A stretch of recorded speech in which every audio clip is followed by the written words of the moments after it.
Today we're here to see the camera in application. We're going to be using the GR Peach board, the GR audio camera shield, and we'll not be using the standard camera. We'll be using a different camera this time, and you'll see how this all goes together. One of the interesting things about the GR Peach, and particularly the RZA1H, is that it has 10 megabytes of RAM. So no external DDR2, 3, or 4 or SDR RAM is needed if you're going to be using this device. And your application can fit inside the 10 megabyte space. So you'll have a lower bill of materials cost. You also have the capability of doing what we call execute in place with the 1 megabyte of flash. Also lower power requirements than other CPUs that require external DDR RAM, and higher reliability because you have fewer components and less of the decoupling capacitors, etc. The PMIC, or the power management IC, is simpler and lower cost, and you can also get away with a 2 to 4 layer PC board versus a 6 to 8 layer DDR2 or DDR3 type of PC board. You also get a very high performance gateway to Ethernet or video buffering because of the on-chip RAM.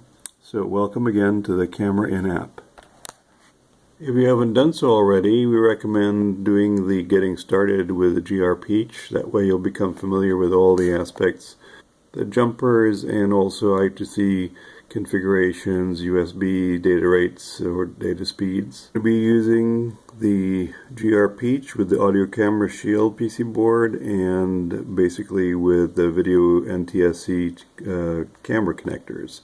There are some dependencies. There's the GR Peach video, the USB host, and embed. You can pop over to or click on this link, the GR Peach camera in, do the import.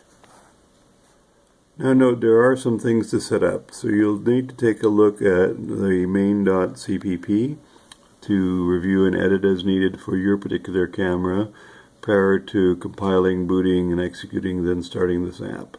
There's also the other file which is in the basic embed, which is called MBYtes.SCT, and you may need to change this depending on your camera, the buffer and frame sizes that you plan to use. Note, you'll also need to set the USB data rates or speeds based on the Rev C or Rev B PC board that you have for GR Peach. For your particular camera, you'll need to take a look and possibly edit lines 11 through 21 in the main.cpp.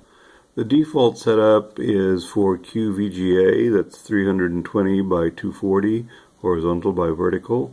If you are changing that, then you will need to change this in the embed section area, which is the MBYtes.SCT file. So you have to be careful if you are making some edits that you maintain this frame buffer stride size, and it should be a multiple of 32 or 128 in accordance with the frame buffer burst transfer mode. Here is the way to change the SCT file in the Embed Online compiler. And now that we've made the changes, we can do a build and compile, and for the Camera In app, and you should see this, success.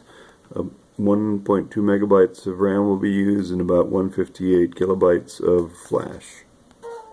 Okay, the green light is LEDs are on and it's ready to be downloaded.